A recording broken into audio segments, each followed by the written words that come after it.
አርዕስተ ዜና 89ኛው የሰማዕታት መታሰቢያ ቀን በዛሬው ዕለት ታስቦ ውሏል። የሰማዕታቱን ቀን ስናስብ አባቶቻችን ለኛ የከፈሉትን ዋጋ በማሰብና ጠብቀን በማቆየት መሆን እንደሚገባ የኢትዮጵያ ጀግኖች አርበኞች ማህበር ፕሬዝዳንት ልጅ ዳንኤል ጆቴ አሳስበዋል። ዝርዝር አለ። የኢትዮጵያ ሀገራዊ ምክክር ኮሚሽን የሥራ ዘመን ለተጨማሪ 8 ወራት ተራዘመ። የኮሚሽኑ ዋና ኮሚሽነር ፕሮፌሰር መስፍን አርአያ ባቀረቡ ዝርዝር ሪፖርት ባለፉት 4 ዓመታት 93% የሚሆኑ ወረዳዎች አጀንዳ መሰባሰባቸውና ከ126000 በላይ ተሳታፊዎች መለየታቸውንም ገልጸዋል። ሰሙታላችሁ። በመካከለኛው ናይጄሪያ ፕላት ግዛት የሚገኝ የሊድ ማዕድን ማውጫ ቦታ ላይ በደረሰ የጋዝ ፍንዳታ 38 ሰዎች መሞታቸውን የአካባቢ ምንጮች አስታወቁ። በባሻር ወረዳ የሚገኘው የካምፓኒን ዙሪክ ማዕድን ቁፋሮ ጣቢያ ላይ በደረሰው በዚህ አደጋ 27 ሌሎች ሰዎች ለጉዳት መዳረጋቸውን የናይጄሪያ ባለስልጣናት ገልጸዋል። ዝርዝር ይዘናል።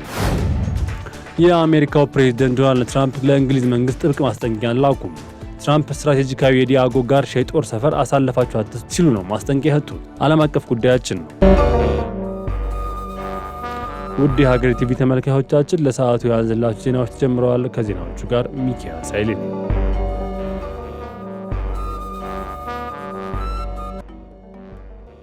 በአርጆ የተገነባው የድንጋይ ከሰል ማቀነባበሪያ ፋብሪካ የሚከተለው ዘመናዊና ጥራት ያለው አመራረት በዘርፉ ካሉ ሌሎች ፋብሪካዎች የተለየ እንደሚያደርገው የሚድሮክ ኢንቨስትመንት ግሩፕ ዋና ስራ አስፈጻሚ አቶ ጀማል አህመድ ገልጸዋል። ፋብሪካው ምንም አይነት ከውጭ የሚመጣ ጥሬ ዕቃና ኬሚካል ሳይጠቀም በሀገር ውስጥ ያለ የተፈጥሮ ሀብትን ብቻ በመጠቀም የድንጋይ ከሰል አጥቦና አቀነባብሮ ምርት የሚያቀርብ መሆኑንም ገልጸዋል። እንደ ዋና ስራ አስፈጻሚው ገለጻ ፋብሪካው በሰዓት 200 ቶን ድንጋይ ከሰል የማምረት አቅም አለው ብለዋል። የውጭ ምንዛሬ በማስገኘት ጥራት ያለው ምርት በማምረትና የሲሚንቶ ፋብሪካዎች ህይወት ከማራዘም አንጻር ትልቅ አስተዋጽኦ እንደሚኖረውም ተናግረዋል። 89ኛው የካቲት 12 መታሰቢያ ቀን ታስበዋል። 89ኛው የሰማዕታት መታሰቢያ ቀን በአዲስ አበባ 6 ኪሎ የሚገኘው የሰማዕታት ሐውልት በተለያዩ መርሃ ግብሮች ታስበዋል።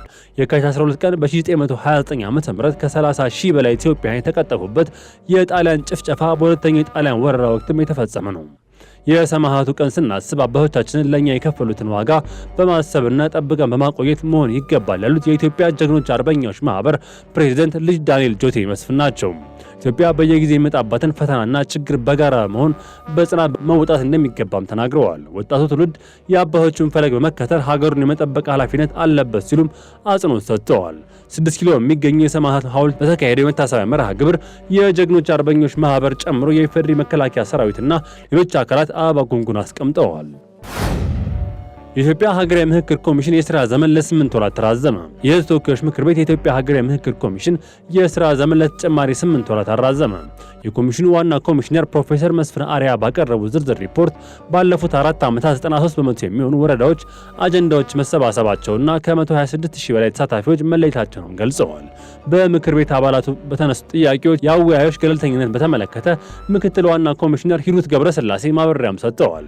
አወያዮቹ ከፍተኛ ጥንቃቄ ተደርጎባቸው ኢትዮጵያን የሚመስሉ ገለልተኛ ሆነው መመረጣቸውና ሂደቱም የሴቶችና አካል ጉዳተኞችን ተሳትፎ ያረጋገጠ መሆኑን አብራርተዋል። የሕዝብ ተወካዮች ምክር ቤት አፈ ጉባኤ ታገሰ ጫፎ እስካሁን በኮሚሽኑ በሀገር ውስጥና በውጭ ሀገራት አጀንዳ ማሰባሰብ ተሳታፊዎችን በመለየት ረገድ ስራዎች ማከናወኑን ጠቅሰዋል። የዲሞክራሲ ጉዳዮች ቋሚ ኮሚቴ ሰብሳቢ እውነቱ አለነ በኩላቸው የቀሩትን አጀንዳ ቀረጻ፣ የአወያዮች ስልጠና፣ ታላቁን ሀገራዊ ምክክር ጉባኤ ለማካሄድ ተጨማሪ ጊዜ አስፈላጊ መሆኑን ለምክር ቤቱ አብራርተዋል። በዚህም መሰረት ምክር ቤቱ የቀረበለትን ውሳኔ ሐሳብ መነሻ በማድረግ ኮሚሽኑ የካቲት 15 ቀን 2018 ዓ.ም ጀምሮ የሚታሰብ የ8 ወራት ተጨማሪ የሥራ ጊዜም እንዲሰጠው ተወስኗል። የቆዳ ዘርፉ ላይ ሪፎርም ስራ እየተሰራ መሆኑ ተገለጸ። ኢትዮጵያ ቆዳ ኢንዱስትሪ ማህበር የሚታዩ ተግዳሮቶችን ለመፍታት ያለቀላቸው የቆዳ ውጤቶችን በዓለም አቀፍ ደረጃ ተወዳዳሪ ለማድረግ የሚያስችል የሪፎርም ስራ እየሰራ መሆኑን አስታወቀም። ኢትዮጵያ የቆዳ ኢንዱስትሪዎች ማህበር የቆዳ ኤግዚቢሽን ለማጠናከር ከጀርመኑ ትሬድ ኤንድ ፌርስ ኮንሰልታንሲ ጋር ስትራቴጂካዊ ትብብር ስምምነት ተፈራርመዋል። የማህበሩ ፕሬዝዳንት አቶ ዘላለም መራዊ እንደገለጹት ማህበሩ ላለፉት 10 ዓመታት ሳይሻሻሉ የቆዩ አሰራሮችን ለመቀየር መተዳደሪያ ደንብን ከዓለም አቀፉ ደረጃ ጋር ለማጣጣም እየሰራ ይገኛል ብለዋል። ስምምነቱ የሀገር ጥቅምን የሚያስከብርና የዘርፉን ተወዳዳሪነት የሚያሳድግ መሆኑን አብራርተዋል። ማህበሩ ኦል አፍሪካ ሌዘር ሾው የተሰኘውን በአፍሪካ ግዙፍ የሆነውን የቆዳ ኤግዚቢሽን በአዲስ አበባ ከህዳር 3 እስከ 6 ድረስ 2019 ድረስ በኮንቬንሽን ማዕከል እንደሚያካሄድም ተገልጿል። የቆዳ ኢንዱስትሪ በአሁኑ ወቅት በአመት ከ30 ሚሊዮን እስከ 40 ሚሊዮን ዶላር ገቢ እያስገኛ ቢሆንም በዘርፉ ያሉ የሚስተዋሉ ችግሮች እንቅፋት እየሆኑ መሆናቸውንም አመላክተዋል። በናይጄሪያ በደረሰ የጋዝ ፍንዳታ የ38 ሰዎች ሕይወት አለፈ። በመካከለኛው ናይጄሪያ ፕላቶ ግዛት የሚገኝ የሊድ ማዕድን ማውጫ ቦታ ላይ በደረሰ የጋዝ ፍንዳታ 38 ሰዎች መሞታቸውን የአካባቢው ምንጮች አስታወቁ። በባሽር ወረዳ የሚገኘው የካምፓኒ ዙሪክ ቁፋሮ ጣቢያ ላይ በደረሰው በዚህ አደጋ 27 ሌሎች ሰዎች ለጉዳት መዳረጋቸው የናይጄሪያ ባለስልጣናት ገልጸዋል። የአካባቢው ባህላዊ መሪ አልሃጂ አሊዩ አዳም ኢንድሪስ እንደገለጹት ፍንዳታ የተከሰተው ጠዋት 1 ሰዓት ተኩል እስከ 2 ሰዓት ባለው ጊዜ ውስጥ ሰራተኞች በመሬት ውስጥ በስራ ላይ ያሉ መሆኑን ገልጸዋል። እስካሁን የ38 ሰዎች ሕይወት ማለፉ የተረጋገጠ ሲሆን 27 ያህሉ ደግሞ ወደ ሆስፒታል ተወስደዋልም ብለዋል። በቦታው የነበሩ ሌሎች ማዕድን ቆፋሪዎች ሰዎችን ለማዳን ጥረት ቢያደርጉም ብዙዎች በሕይወት ማውጣት እንዳልተቻለም ተናግረዋል። ፕላቶ ግዛት በናይጄሪያ የታወቀ የማዕድን ቁፋሮ ቀጠና ቢሆንም በቅርብ ዓመታት ውስጥ መሰሉ አደጋዎች በተደጋጋሚ እያጋጠሙ ይገኛሉ። የሀገሪቱ ባለስልጣናትም ህገወጥ የማዕድን ቁፋሮ ለደህንነት መታወክና ለሽፍቶች የገቢ ምንጭ እየሆነ መምጣቱን በመጥቀስ ስጋታቸውን ይገልጻሉ። ባለፈው መስከረም ወር በዛምፋራ ግዛት በደረሰ መሰል አደጋ 18 ሰዎች መሞታቸው ይታወሳል ሲል አፍሪካ ኒውስ ዘግቧል።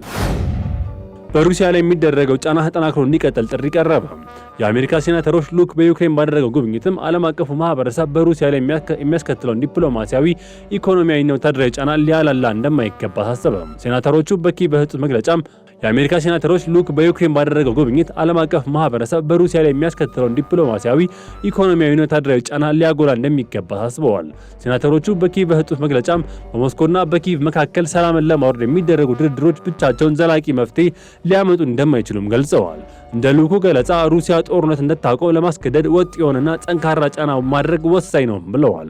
ሴናተሮቹ በዩክሬን ሉዓላዊነት ለማስከበር ለምታደርገው ተጋድሎ የአሜሪካ ድጋፍ ተጠናክሮ እንደሚቀጥል ቃል የገቡ ሲሆን ድርድር ትርጉም የሚኖረው ሩሲያ በጦር ሜዳና በኢኮኖሚ የምትዳከምበት ወቅት ብቻ መሆኑን አጽንኦት ሰጥተዋል። ይህ ጥሪ የቀረበው በአንዳንድ ወገኖች በኩል ንግግር ብቻ ጦርነት ለመቋጨት ግፊት የተደረገ ባለበት ወቅት ነው። አሜሪካውያኑ የህግ መወሰኛ ምክር ቤት አባላት ዩክሬን ተጨማሪ ዘመናዊ ጦር መሳሪያዎች እንዲደርሷትና የመከላከል አቅሟ እንዲጎለበት የሚደረገው ጥረት ለድርድር ስኬታማነት መሰረት መሆኑን አስገንዝበዋል። ጉብኝቱ ዋሽንግተን ለኪየቭ ያላትን አጋርነት ዳግም ያረጋገጠበት እንደሆነም ተመላክቷል ሲል ሲኤንኤን ዘግበዋል። ትራምፕ እንግሊዝን በጥብቅ አስጠነቀቁ። የአሜሪካው ፕሬዝዳንት ዶናልድ ትራምፕ ለእንግሊዝ መንግስት ጥብቅ ማስጠንቀቂያ ላኩ። ትራምፕ ስትራቴጂካዊ የዲያጎ ጋርሻ የጦር ሰፈር አሳልፋቸው አትስጡ ሲሉ ነው ለእንግሊዝ ጥብቅ ማስጠንቀቂያ ያስተላለፉት። የአሜሪካው ፕሬዝዳንት ዶናልድ ትራምፕ እንግሊዝ ስትራቴጂካዊ ጠቀሜታ ያለውን የዲያጎ ጋርሻ የጦር ሰፈር አሳልፋ እንዳትሰጥ ያሳሰቡ ሲሆን ፕሬዝዳንቱ ዋሽንግተን በኢራን ላይ ወታደራዊ ጥቃት ለመሰንዘር የምታደርገው ዝግጅት ተግባራዊ የሚሆን ከሆነ ይህ ወታደራዊ ተቋም እጅግ ወሳኝ መሆኑን ገልጸዋል። ትራምፕ በትሩዝ ሶሻል ገጻቸው አሰፈሩት ረጅም ጽሑፍ የእንግሊዝ ጠቅላይ ሚኒስትር ኪር ስታርመር የቻጎስ ሉዓላዊነትን ለሞሪሸስ አሳልፈው እንዳይሰጡ ግፊት ያደረጉ መሆኑንም ገልጸዋል። የዲያጎ ጋርሻ አየር ኃይል ካምፕ ለረጅም ዓመታት ለመጠቀም የሚያስችል የኪራይ ውል ስምምነት መፈጸም ትልቅ ስህተት መሆኑን አስጠንቅቀዋል። ፕሬዝዳንቱ አክለውም ኢራን አዲስ የኒውክሌር ስምምነት ለማድረግ ፈቃደኛ ካልሆነች አሜሪካ በዲያጎ ጋርሻና በእንግሊዝ ፌርፎርድ የሚገኘውን አየር ማረፊያ ለወታደራዊ ጥቃት ለመጠቀም ልትገደድ እንደምትችል ገልጸዋል። ይህም እጅግ የማይረጋጋና አደገኛ ካሉት የቴህራን መንግስት ሊሰነዘር የሚችለውን ጥቃት ለመመከት አስፈላጊ መሆኑን ጠቁመዋል። ይህ የትራምፕ ማስጠንቀቂያ የወጣው አሜሪካ በፋርስ ባህረ ሰላጤ አካባቢ ግዙፍ የባህርና የኃይል ግንባታ እያከናወነች ባለችበት ከኢራን ጋር ያለው ውጥረት በከፍተኛ ሁኔታ በበረታበትም ወቅት ነው። ውድ የሀገሬ ቲቪ ተመልካቾቻችን ለሰዓቱ ያዝላችሁ ዘገባዎች ተጠናቀዋል። ቸር ቆዩ።